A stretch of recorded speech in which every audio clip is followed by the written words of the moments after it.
And next year, Amy will undoubtedly return, we hope, for a discussion with the most unembedded journalist in Iraq, Dar Jamel, who's here. I think he's here today. Are you here, Jar, somewhere in the room? His new book, Beyond the Green Zone, for which Amy has also written another excellent foreword. It is not available at the back of the room because it's forthcoming from Haymarket Books this fall, 2007. And now in my best Amy Goodman imitation, I'll say, Amy Goodman, please respond.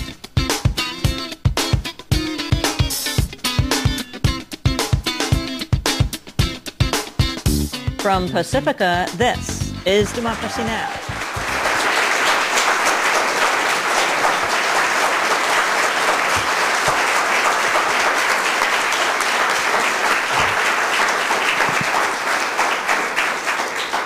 Thank you, Brenda. It's an honor to be here today. And I wanted to start off by pointing out some young students in the room, students from DePaul University. Would you guys stand? These are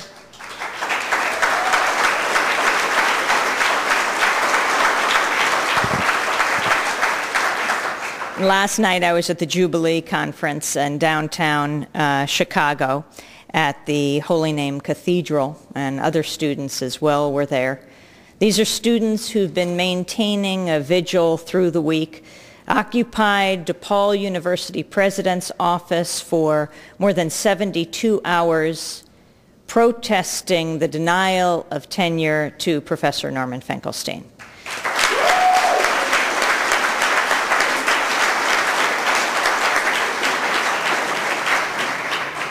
Along with another professor, Maureen Laruti. Now, Professor Finkelstein has written many books on the Israel-Palestine conflict. He is a scholar with impeccable credentials, more importantly, research. His books have been published around the world. He is an extremely popular teacher, and that matters to him deeply, perhaps more than anything else. Very devoted to his students and students across the political spectrum. In the many universities and colleges he has taught at, have continually praised his skills at pedagogy, questioning, encouragement, critical thinking, no matter what your political perspective. I think that is what Norman Finkelstein is known for. Well, last week, DePaul denied him tenure amidst tremendous controversy coming from the outside, despite the fact that he had been recommended by both his department and the college. Now the Faculty Council for the University and the Faculty Governance Council for the College of Liberal Arts and Sciences at DePaul have called for an appeal of the denial of tenure and a special investigation into the University Board of Tenure and Promotion.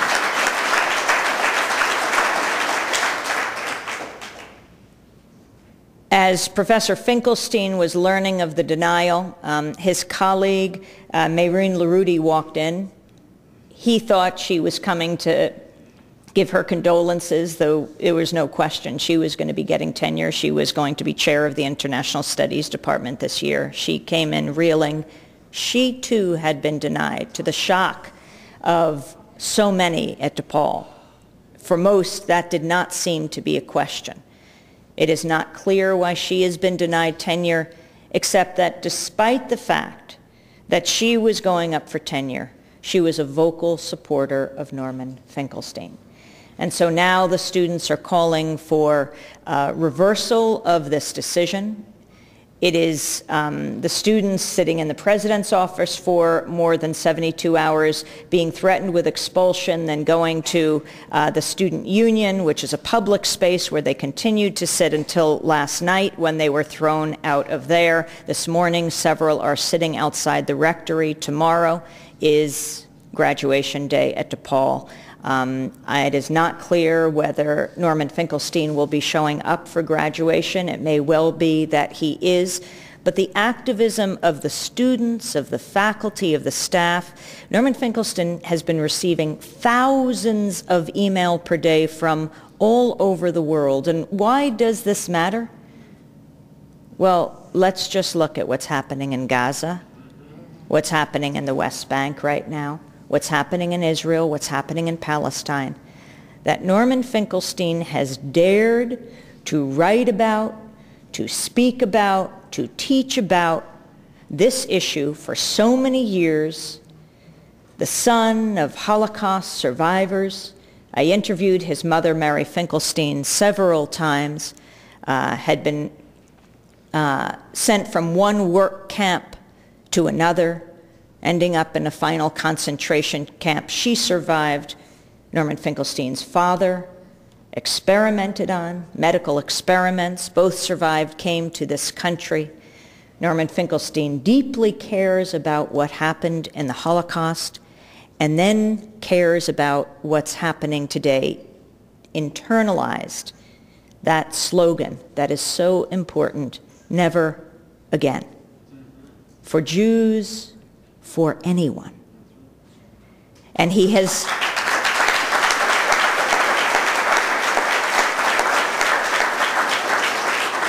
it is so rare to have a scholar in this country, someone who is in that precarious position, not yet getting tenure, not shrinking away from an issue that now is perhaps slightly safer to talk about in this country because, well, he happens to have views that are shared by the former president of the United States, Jimmy Carter, for example, who also was very brave. And it shouldn't take bravery to write realistically about what's happening on the ground. President Jimmy Carter writing that book, Palestine, Peace, Not Apartheid. What's happening in Gaza, in West Bank, in Israel, this could be avoided, this could be changed, and it could have been changed a long time ago. If we use the model that the U.S. media uses for coverage of casualties in this country, for example, at Virginia Tech, it's a superb model. When something like that happened, I think it was April 16th, it was Patriots Day. That's how it's celebrated in Massachusetts and Maine. And the shot heard around the world, the first day of the American Revolution. The terrible tragedy of the killings of the kids, the students, and the professors at Virginia Tech. We came to know each of those students and teachers. We learned about their aspirations, what they had done in their lives, what they hoped to do. We met their parents because the media interviewed them. This is the power of the media. It humanizes any situation when you get to meet someone individually. And that is the model that we need to use when it comes to the conflict in the Middle East. We should know the names of the Palestinians who have died, of the Israelis who have died in Iraq. If we knew who it was who died just a few months before the Virginia Tech shooting, for example, at Mustansiriya University, a university in Baghdad where there were 2 explosions one day, a suicide bombing and a car bomb, killing 70 students, among them, well, mainly young women going home from school, and a month later, 40 more killed in one day. It is horrifying to think Virginia Tech happened on a Monday. In Iraq, by Wednesday, how many more of those would have taken place, making the Monday attack a memory? And what would change it? If we knew the names of those young women at Mustansiriya University, if we knew the name of the professor, the head of the political science department at Mosul, who also was killed in Mosul the day that the students at Virginia Tech were killed. The media has tremendous power in naming names. That's what gives dignity to a life. What Norman Finkelstein has been doing over the years is humanizing that conflict, bringing to it enormous scholarship, academic excellence. Censorship should never be allowed. What the students are doing at DePaul and the faculty and staff who have joined in is extremely important. We will yet see what happens at DePaul, but it has sent a very important message, not just a message of censorship to this country, but I think a message of tremendous activism. It has sent a chill through the academic community, no matter people's political perspective, when we see something like this happening. Maybe, just maybe, it can be turned around with the dedication of people like you and people like you all over this country, because I think people are fed up. They see the stakes. They are too high. When we continue on a path of denial, on a path of the media acting as a conveyor belt for the lies, not just of this administration, the Bush administration, because make no mistake about it, the invasion was not just authorized by the Bush administration. The Democrats joined with the Republicans in authorizing that invasion. And we need a media that goes beyond the spectrum of the Democrats and the Republicans.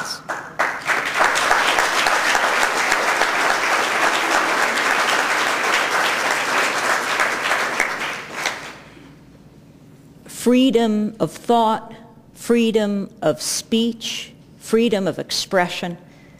Last Sunday night, I went over to the Culture Project in New York, a wonderful independent cultural institution. It was the night of the Tonys, the two Tonys. You have the final episode of The Sopranos. I'm sure none of you know about that. But was Tony Soprano going to live or die? And then you have the night of the Tony Awards, celebrating the best in American theater. Well, I was over at the Culture Project with Stanley Tucci, you know, Nigel and The Devil Wears Prada. No, you wouldn't know about that. But, and we were watching a high school play. We were watching a play performed by students at Wilton High called Voices in Conflict. Now, why would we be watching a Wilton High production, Wilton High School is in Connecticut, at a New York off-Broadway play? Why weren't we going out to Wilton High? Because the play was banned there. The play moved the audience to tears, ending with a standing ovation for the teenage actors, still reeling from the controversy that they never expected. Their principal back in Connecticut banning the play. Bonnie Dickinson was the drama teacher. She's been teaching at Wilton High for 13 years. She and her students developed the idea of the play about Iraq, initially inspired by the September 3rd, 2006 death of Wilton High graduate Nicholas Medeiros from an improvised explosive device blast in Baquba, Iraq. The play uses real testimonials from soldiers, from their letters, blogs, and taped interviews, as well as Yvonne Latty's book, In Conflict. She interviewed many soldiers who've come back from Iraq, and the students acted out these voices, including the voices of Iraqis.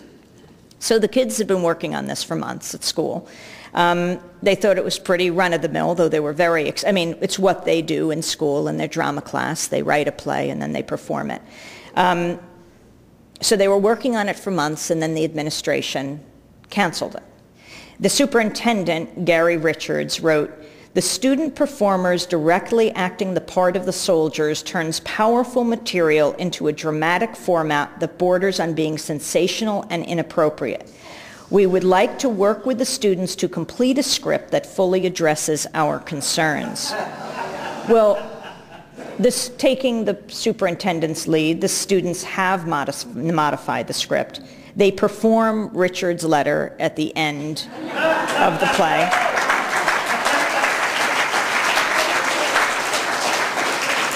Its cold, condescending bureaucraties in stark relief with the play's passionate eyewitness testimonials. I mean, they were deeply moving. And I tried to think, I expected to go to a high school play. Yes, it was banned, and that's why it was important, but the play itself would be a high school play. It was so moving, stirring, so deep.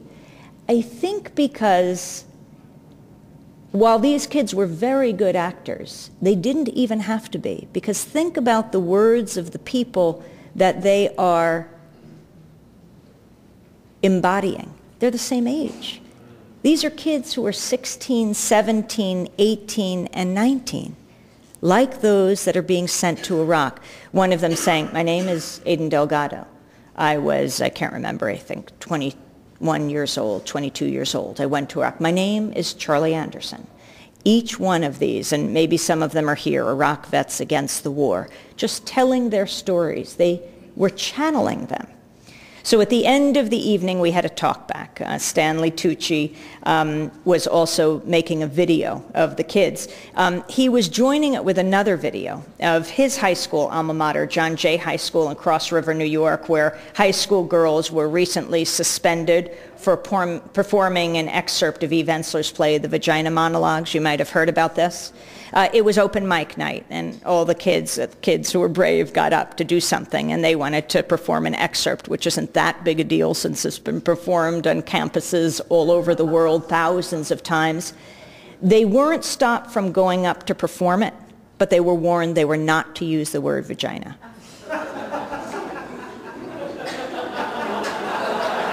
And so